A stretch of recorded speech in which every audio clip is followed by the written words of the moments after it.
Boa noite, tudo bem com vocês? Pessoal, vou só aguardar aí até as 9h03, tá? Esses 3 minutinhos para ver se mais alguém entra. Senão a gente já começa, tá bom? Se vocês tiverem alguma dúvida no decorrer da live, pode ir perguntando pra gente ir interagindo, tá? Isso até faz com que eu consiga direcionar aí a live de uma maneira que atenda a necessidade de vocês e que vocês compreendam. Estão todos me ouvindo bem? Tranquilo? Já olhei aqui o meu som, meu volume está no máximo. Tudo bem? Estão conseguindo me ouvir? Então nós retornamos aí com as lives nas terças e quintas, tá? Lembrando que eu fiquei aí 2 semanas sem fazer live, porque nós estávamos na divulgação do curso Você no Topo, né? Que é um curso online de exames laboratoriais. E quando nós estamos com essa divulgação desse curso, eu fico uns dias muito exigente por aqui, então eu acabo não conseguindo fazer as lives. Mas agora nós já retornamos aí. Já liberei para vocês também as lives que eu vou fazer essa semana. Então, para vocês que queiram acompanhar, sejam muito bem-vindos, tá?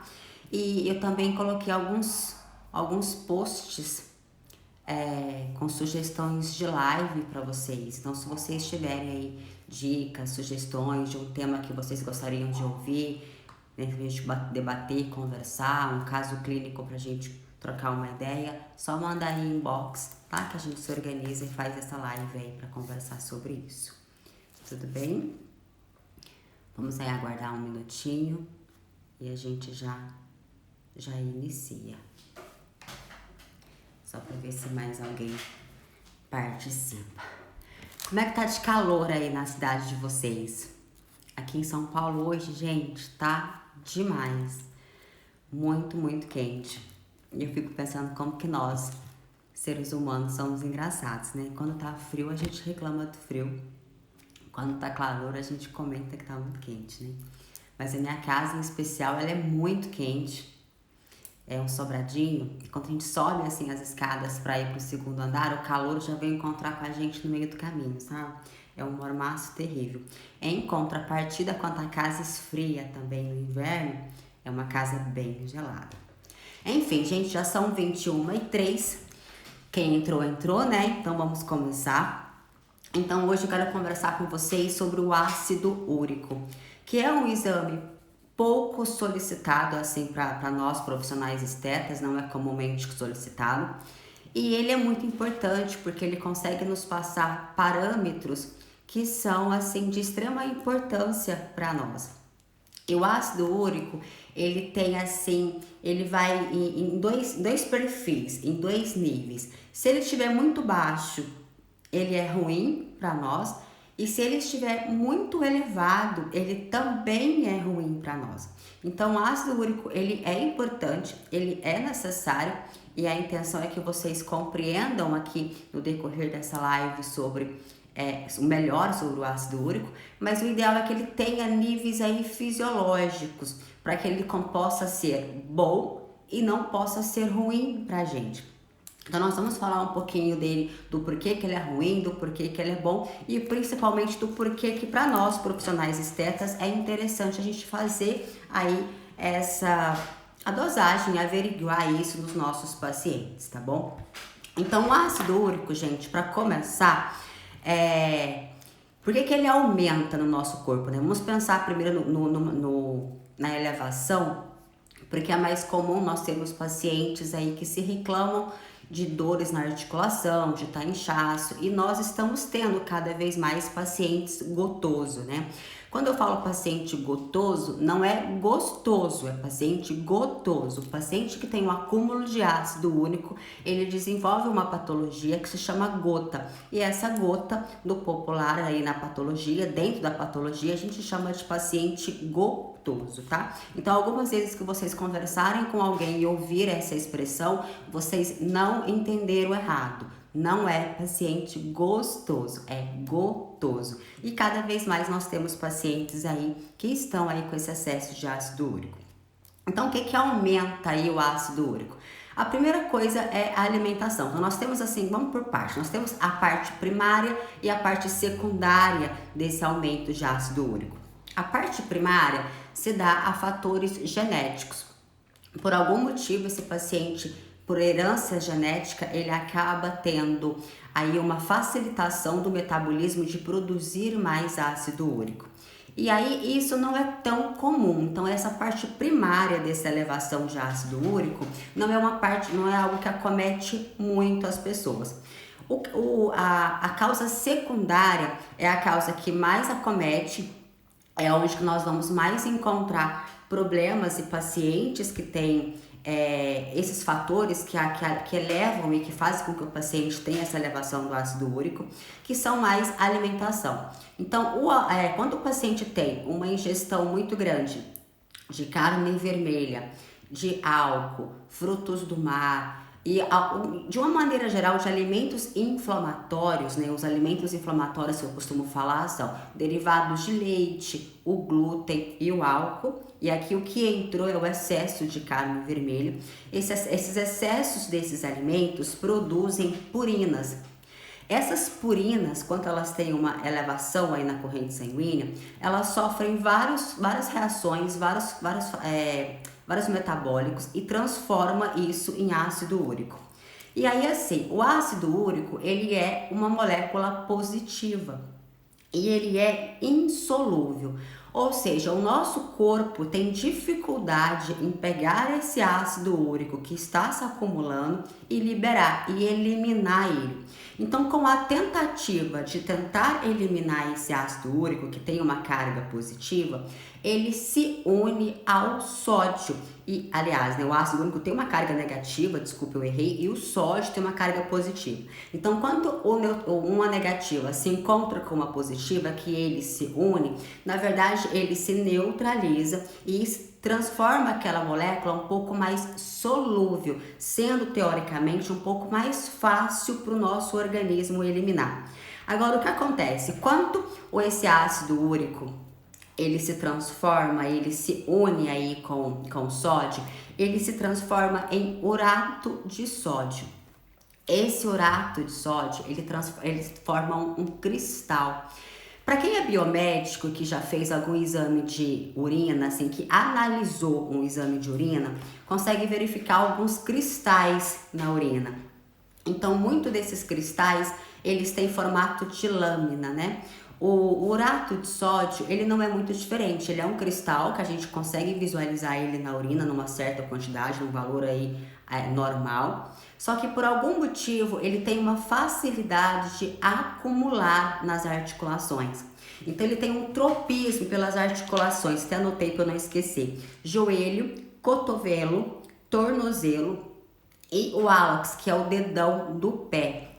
Então, quando esses cristais eles vão se acumulando nas articulações, acontece o processo inflamatório. Nós temos uma célula no nosso sistema de defesa que é o monócito. Esse monócito, quando ele sai da corrente sanguínea e ele vai para os tecidos, ele tem a intenção de fazer a fagocitose, ou seja, de comer o nosso agressor. E aí, quando ele come o nosso agressor, ele sofre um processo, ele morre e ele mata junto o nosso agressor. Só que o urato, por ele formar um cristal, e esse cristal ele ter meio que uma lâmina, meio que uma faquinha, ele possui corte, o urato, quando ele é fagocitado aí pelo nosso macrófago, ele consegue machucar, lesionar a parede celular a membrana celular dessa célula, fazendo com que ela morra e ela produza pus, tá? Então, o paciente que tem excesso de ácido úrico nas articulações, é comum um paciente que ele está sentindo dor, edema, e esse paciente tem sim o acúmulo de pus. Por quê? Porque essas células elas estão sendo lesionadas e elas estão sobrando resíduos, elas estão morrendo ali, tá? Então, um dos remédios, uma das condutas para a gente tentar neutralizar essa dor aguda que o excesso de ácido úrico causa, é usar substâncias que meio que neutralizam aí esses macrófagos. Porque o macrófago, para ele poder andar pelo nosso corpo, ele tem uns filamentos na parede externa e esses filamentos fazem com que ele movimente melhor dentro do nosso corpo. Então, uma das formas da gente tentar neutralizar e combater ele de ser machucado por esse urato de sódio, é meio que neutralizar esses macrófagos. Então, existem medicamentos a nível de farmácia mesmo, bioquímica, que a gente consegue neutralizar esses filamentos dos macrófagos para que eles não andem, para que eles não se movimentem, para que eles tenham uma dificuldade maior de chegar e fagocitar aí esses cristais. Isso é uma das situações. Agora, quando o paciente ele não consegue, ele não faz uso dessas substâncias químicas, até talvez porque ainda não foi diagnosticado ou não foi orientado em relação a isso vai fazendo um acúmulo de ácido úrico nas articulações, um acúmulo de macrófago que vão lá para tentar fagocitar e acaba não conseguindo exercer o ciclo total de fagocitose, porque eles são lesionados antes de completar o ciclo, e acaba que origina ali um processo inflamatório, há um edema, há todos os sintomas do processo inflamatório, que é o calor, o rubor, o edema, a dor, tudo isso, e o paciente tem aquele desconforto. Então, quando o paciente ele tá nessa fase aguda, ele apresenta aí todos esses sintomas, tá? E aí, o que é interessante aqui?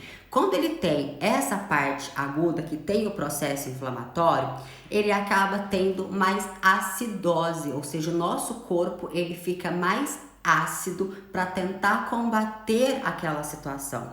Quando o nosso corpo ele tá mais ácido, por sua vez, a consequência disso é aumentar o ácido úrico. Então, o corpo que está ácido, ele aumenta o ácido úrico, que por consequência aumenta o urato, porque o ácido úrico se transforma em urato, e a gente tendo esse aumento de urato, vai juntar com o sódio e vai transformar aí em urato de sódio. Então, vira um ciclo ali meio tendencioso, aquilo fica meio que sem fim. Então, para a gente conseguir pensar em neutralizar, em acalmar esse paciente que tem uma tendência a ter aí a formação do ácido úrico, é desinflamando esse paciente e orientando esse paciente a se abdicar de alimentos inflamatórios, tá? É mais comum esse acúmulo de ácido úrico em pacientes masculinos. Então, hoje é uma realidade e isso é altamente explicável. Nós, mulheres, nós temos um hormônio que é o estradiol, é o hormônio sexual feminino. Os homens também têm esse hormônio, tá? Quando a gente se fala em hormônio, precisa de ter uma compreensão assim. Todos os hormônios do corpo humano, eles estão presentes, tanto no homem quanto na mulher. Portanto, nas mulheres, alguns hormônios eles estão em maior concentração e outros em menor concentração. E nos homens a mesma coisa.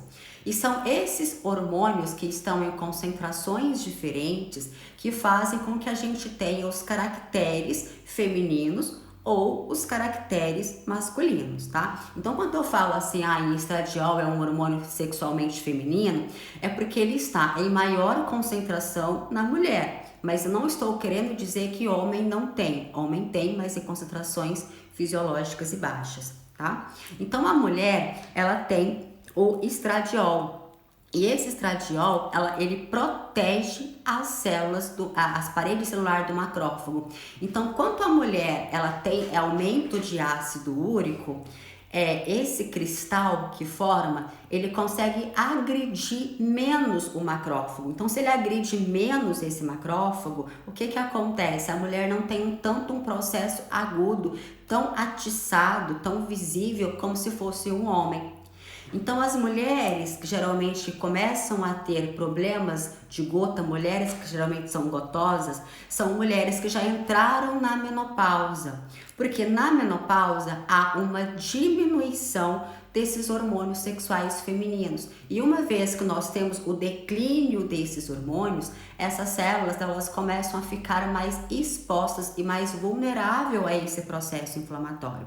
Então, onde que interessa muito para a gente ter uma avaliação do ácido úrico pensando nas mulheres? Por que pensando nas mulheres? Porque ainda a nossa maioria de clientes dentro de uma clínica de estética ainda são mulheres, né?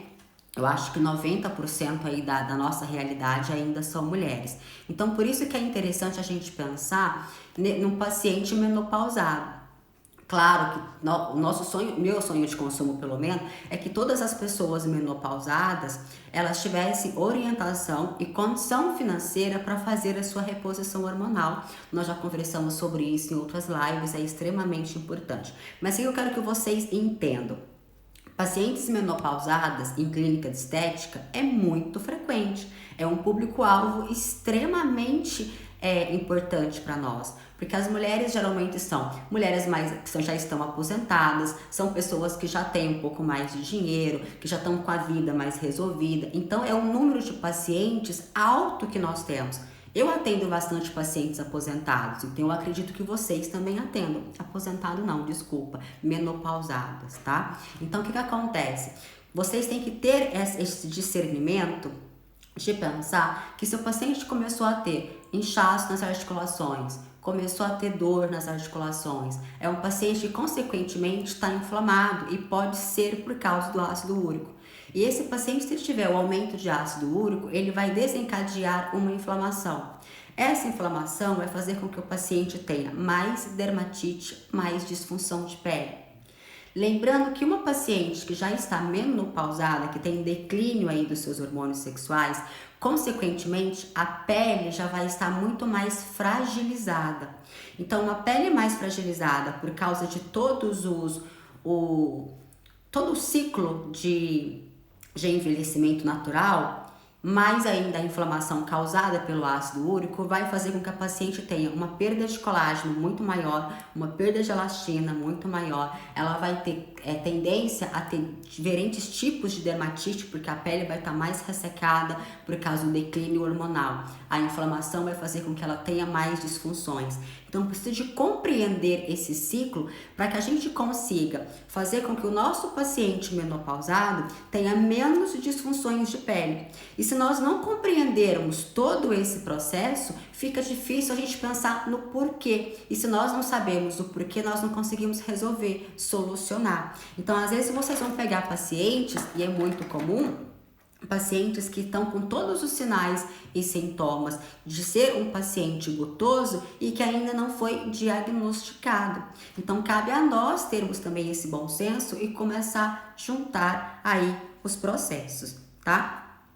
Aí, então, nós falamos, nesse primeiro momento, do excesso do ácido úrico em termos de dor, de desconforto nas articulações e por que ele estimula também o processo inflamatório. Agora eu quero que vocês compreendam o porquê que ele é importante para a gente em níveis fisiológicos. Nós temos a produção dos radicais livres, né? Então, os radicais livres, ele de uma maneira muito resumida, é como se fosse uma molécula que ela está desemparelhada do seu último elétron na sua última órbita, e quando ela fica uma molécula desemparelhada, ela consegue bagunçar o sistema, porque ela vai atrás de uma molécula para ela, porque ela quer ter um par para ela. Então, os radicais livres, eles conseguem bagunçar todo o sistema. E o nosso corpo, ele está preparado para lidar com esses radicais livres. Quando nós temos uma alimentação adequada, que a gente consegue suplementar o nosso corpo com os minerais, as vitaminas essenciais, a nossa própria alimentação é capaz de estimular o nosso corpo a produzir neutralizantes para esses radicais livres. Nós temos os radicais livres de oxigênio. O que é isso? O próprio fato de nós respirarmos, de nós ingerirmos aí, inalarmos o oxigênio ele é um gás essencial para nós, essencial para a vida. Sem o oxigênio, nós não sobreviveríamos. Portanto, 2 a 5% desse oxigênio, ele se transforma em radicais livres. E isso é importante para nós. Nós precisamos de ter radicais livres, a formação de radicais livres, até como uma forma de defesa para estimular o nosso sistema imunológico. E o nosso corpo, sabendo que nós temos aí essa produção de radicais livres que são provenientes do oxigênio, ele foi conduzido, a natureza fez com que o nosso corpo fosse capaz de produzir enzimas para neutralizar esses radicais livres. Então, quando tudo está em homeostase, o corpo funciona bem. A gente produz radical livre, produzimos também enzimas que vão neutralizar e aquilo se resolve. Portanto, já é sabido que nos últimos anos nós não estamos mais consumindo uma alimentação rica em nutrientes. Então, nós estamos carentes de alguns minerais, algumas vitaminas essenciais. Isso está fazendo com que o nosso corpo produza mais radicais livres, mas que não esteja conseguindo produzir os neutralizadores desses radicais livres de uma forma satisfatória. Então, nós estamos tendo aí o excesso de radicais livres. E isso faz com que a gente entre em desequilíbrio. Agora, vamos juntar lá no ácido úrico, que é o tema da aula de hoje. Então, nós temos a produção de radicais livres no nosso corpo e, consequentemente, temos alguma produção de antioxidante. Quando a gente tem isso em equilíbrio, o ácido úrico a nível extracelular, ele acaba nos protegendo e ativando esses radicais livres. Então, assim, nós temos nós temos uma substância que é o óxido nitroso. O óxido nitroso, ele é extremamente importante para nós, principalmente para poder fazer o relaxamento, a dilatação dos vasos sanguíneos. Pacientes que têm pressão alta têm algum distúrbio também a nível de óxido nitroso, então faz com que tenha uma constricção. Então, para a gente é muito importante nós termos esse óxido nitroso em nível satisfatório para que a gente consiga ter uma vasodilatação dos nossos vasos sanguíneos e a gente tenha uma circulação tranquila. Portanto, nós temos um radical livre que é o superóxido. Quando esse superóxido ele está aumentado, ele consegue se unir com o óxido nitroso. E aí ele forma o peróxido nitroso, que é um outro radical livre. Então, o que acontece? Esse radical livre, ele acaba sendo potente e nos causando outro malefício. Quando nós temos uma produção satisfatória fisiológica de ácido úrico, o ácido úrico, ele faz com que o óxido nitroso tenha uma dificuldade de se unir ali ao superóxido, fazendo com que não haja a formação do superóxido nitroso. Aliás, do peróxido nitroso. Então, o ácido úrico ele é importante para evitar a formação desse radical livre. Mas aí vem um parêntese muito importante. Para que o ácido úrico consiga exercer essa função de antioxidante, ele tem que estar em níveis mais baixos, níveis fisiológicos, e há a necessidade de nós termos vitamina C. Se nós não tivermos vitamina C, esse ácido úrico ele não consegue por si sozinho ir lá e inibir essa reação química e inibir a formação desse peróxido nitroso. Então nós precisamos sim de ter ácido úrico, mas nós precisamos de ter também a vitamina C, tá? Quando o paciente ele tem uma dieta inflamatória ou é um paciente obeso, por exemplo, por que eu gosto de falar em ter uma alimentação inflamatória e ser um paciente obeso diferente? Porque nós temos pacientes obesos que são inflamados. Não, desculpa. Todo paciente obeso ele é inflamado, ponto. Isso é uma realidade. Portanto, nós temos pacientes que estão inflamados e que não são obesos. Para vocês que já me acompanham em algum tempo, eu já devo ter contado para vocês a minha história. Eu fui uma pessoa inflamada durante um certo período da vida. E eu sou super magra, eu sou magrela. Então, assim, nem todos os pacientes que estão inflamados são obesos. Por isso que precisa de ficar claro isso na cabeça de vocês, porque senão vocês vão pegar um paciente palito igual a mim e não vão nem suspeitar que aquele paciente pode estar inflamado. E muito pelo contrário, tá? Os pacientes podem sim estar inflamados, mesmo não sendo gordo, ok? Agora, todo paciente gordo é inflamado. Ponto. Essa é uma realidade. Então, o que acontece aqui, ó? Quando esse paciente ele tá inflamado, ele faz com que esse ácido úrico, ele não ative mais a nível extracelular e ele começa a trabalhar intracelular. Ou seja, aquela função que junto com a vitamina C fazia com que ele ajudava a evitar a formação de um radical livre, fica inativada e esse ácido úrico ele começa a trabalhar dentro da célula. E quando ele começa a trabalhar dentro da célula, ele ativa uma enzima que é a NADPH oxidase. Essa enzima, ela é altamente inflamatória e ela começa a desencadear uma cascata de inflamação. Quando o paciente ativa essa cascata de inflamação, ele vai lá e ativa novamente a superoxidase, que é aquele radical livre que foi neutralizado quando o ácido úrico estava em uma concentração mais baixa. Então aí novamente nós temos a produção da superóxido que vai juntar aí com o radical livre e que vai transformar na tão famosa água oxigenada, que é o peróxido de hidrogênio. O peróxido de hidrogênio, gente, ele não é teoricamente um radical livre. Ele não é considerado um radical livre, porque ele não possui um desemparelhamento na sua órbita externa. Se você pegar uma molécula de peróxido de hidrogênio, ele vai estar pareado. Então, ele não é uma molécula que está em desequilíbrio. Mas qual que é a desvantagem aí do peróxido? Ele tem facilidade de comunicar com todo o tecido. Como ele tem uma amizade com a água e o nosso corpo é muito rico em água, ele consegue passear por todo o organismo. E conforme ele vai passeando ali pelo organismo, ele vai pegando uma molécula para ele. Então, se ele rouba uma molécula para ele deixou a pessoa que ele roubou, transformou aquilo num radical livre, porque ele desemparelhou a molécula da pessoa que foi roubada, e ele era par. Se ele pegou uma molécula para ele se transformou em ímpar. Se ele se transformou em ímpar, aí ele se transforma num peróxido hidroxil. Esse radical hidroxil é o radical mais potente que nós temos dentro do radical livre, porque ele consegue ir dentro do DNA da célula e bagunçar o DNA da célula.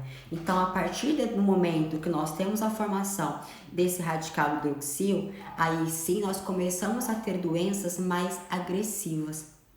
E o que acontece também em relação a isso? Então, a gente formou aí esse radical. Outra coisa, quando nós temos a formação do peróxido de hidrogênio, esse peróxido de hidrogênio ele tem uma afinidade com o ferro. E aí, se nós temos o excesso de ferro no nosso corpo, nós temos a reação de Fenton. Essa reação de Fenton produz um radical livre que desencadeia também o radical hidroxil. Então, nós temos duas vertentes produzindo o radical hidroxil. E o hidroxil é o radical mais potente que nós temos, o radical livre mais forte.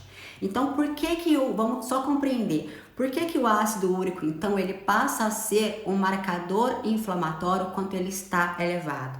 Porque quando ele está elevado, ele perde a sua função de nos proteger a nível extracelular e ele impede aquela função do óxido nítrico de não se juntar com a superóxido, formando o superóxido nitroso. Se ele perde essa função, nós temos a formação de um radical livre a mais. E o óxido nitroso, ele para de nos proteger a nível de fazer aquela vasodilatação dos nossos vasos sanguíneos, porque ele foi roubado pelo superóxido para transformar aí no radical livre.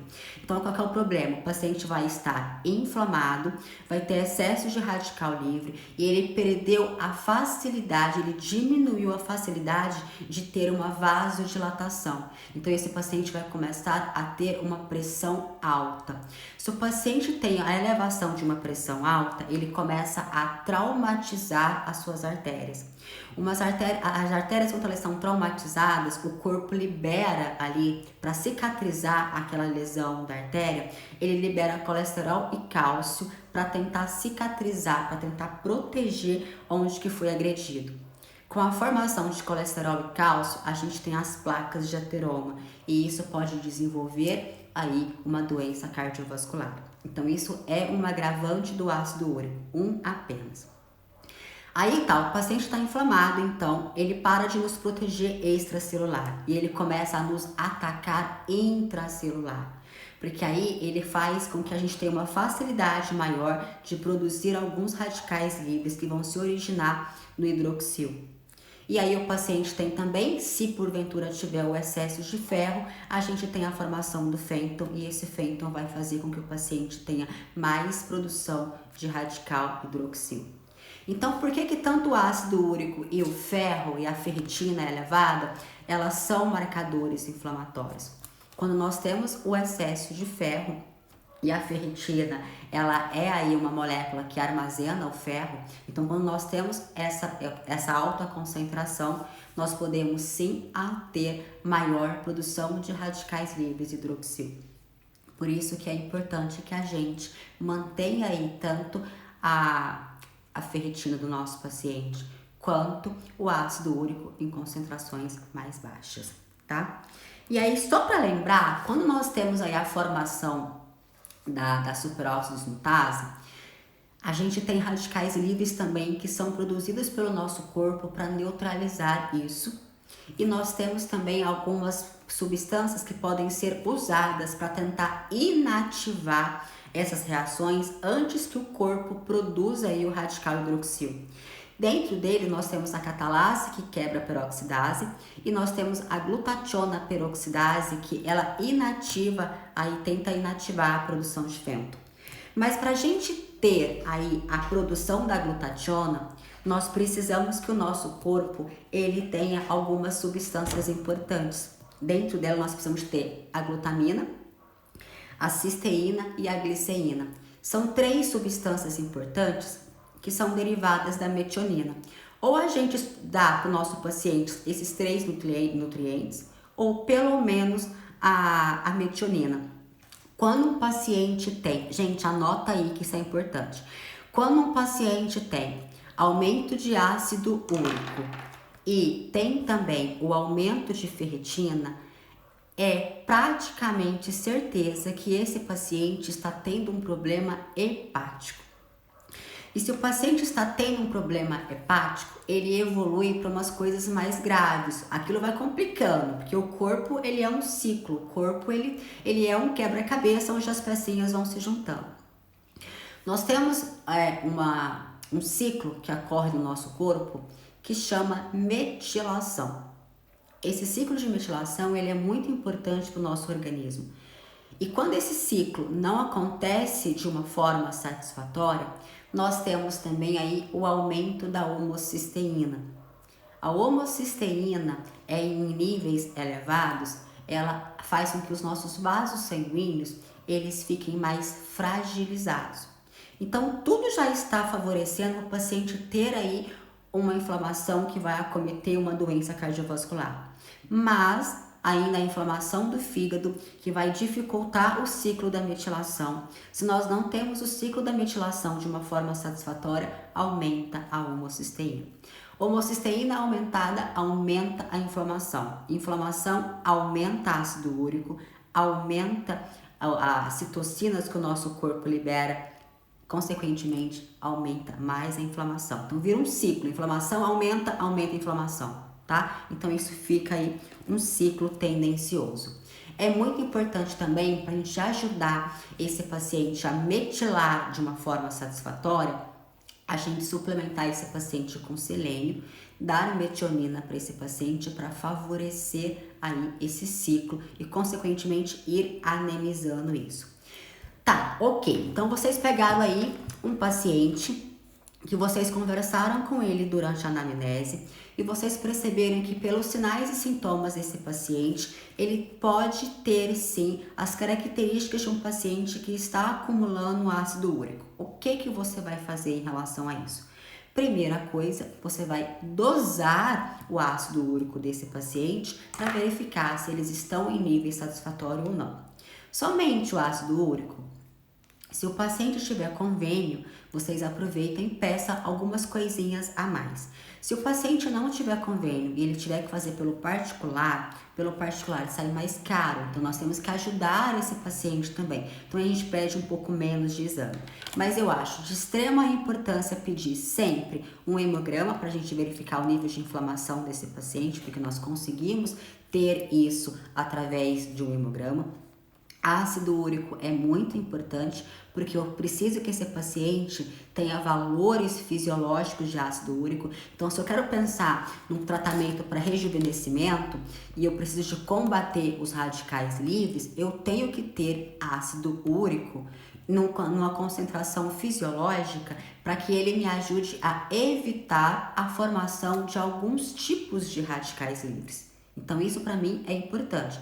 E eu também preciso de suplementar esse paciente com vitamina C, não esquece. E aí, se o paciente tem o excesso de ácido úrico, ele é mais um indicativo de que esse paciente está inflamado. Então, analisar a ferritina desse paciente também é importante. Se o paciente tiver ácido úrico aumentado, com ferritina aumentada, esse paciente certamente tem um problema hepático. Já é certo isso. Então, nós temos que pensar em reverter a situação desse fígado, em desintoxicar esse fígado, não somente desintoxicar, mas assim, como que eu falo? Tirar muita sobrecarga dele. Esqueci a palavra. Eu esqueci a palavra, mas assim, como que é? Não lembro, gente. Não deixar ele trabalhar muito, sabe? Diminuir um pouco ali a função dele para outras coisas. O fígado, gente, é o órgão que mais trabalha no corpo. Eu já falei isso para vocês várias vezes. Ele e a glândula pineal, eles são assim dignos de Oscar, porque eles trabalham muito. Então, o fígado trabalha tanto porque ele tem muitas coisas para fazer. Se a gente dá mais funções para ele fazer, ele fica sobrecarregado. Essa é a palavra, gente, sobrecarregado. Então, quando ele tá assim sobrecarregado, ele precisa de parar com algumas funções obrigatórias para exercer outras funções. Então, ele acaba ficando intoxicado. Então, para a gente poder pensar em desintoxicar esse paciente, desintoxicar esse fígado, nós precisamos de oferecer condições para que ele tenha os trabalhos, somente as obrigações diárias dele, mas não obrigações extras, tá? Então, o paciente tem que ter uma alimentação favorável. E é importante suplementar com metionina esse paciente para que a gente consiga oferecer matéria-prima para que esse organismo consiga fazer o ciclo de metilação de uma forma satisfatória. Ok? Deixa eu ver o que mais que eu anotei aqui pra gente conversar.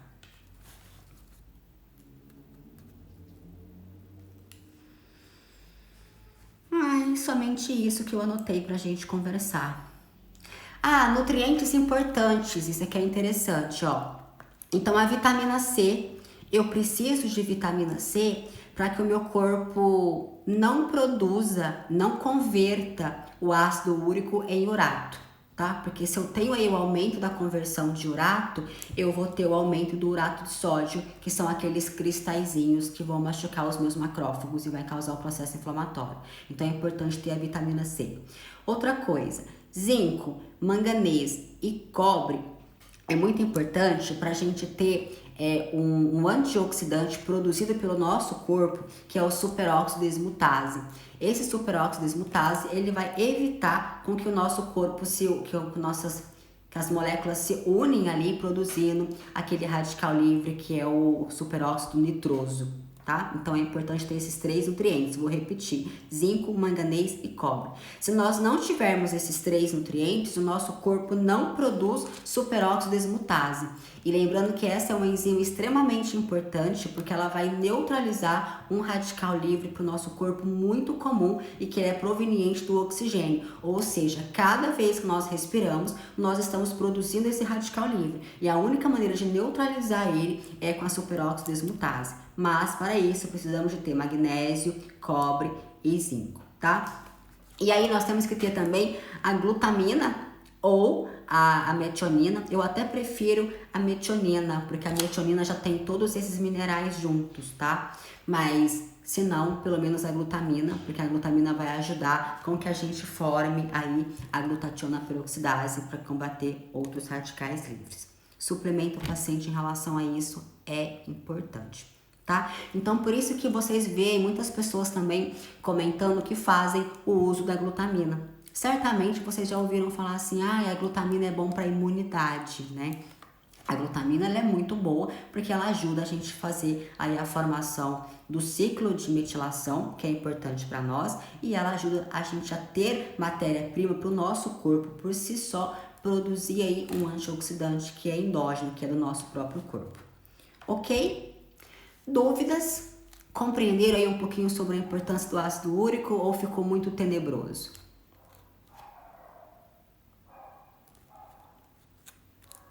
Tudo bem? Vocês têm alguma dúvida? Posso finalizar? Tranquilo? Então tá, só para fazer um check-up aqui geral, porque eu sou insistente. O ácido úrico aumentado é mais comum em homens. E como homens não menstruam, homens não perdem sangue, é comum que o homem tenha também o aumento da ferritina. Aumento de ácido úrico e aumento de ferritina são dois marcadores inflamatórios potentes.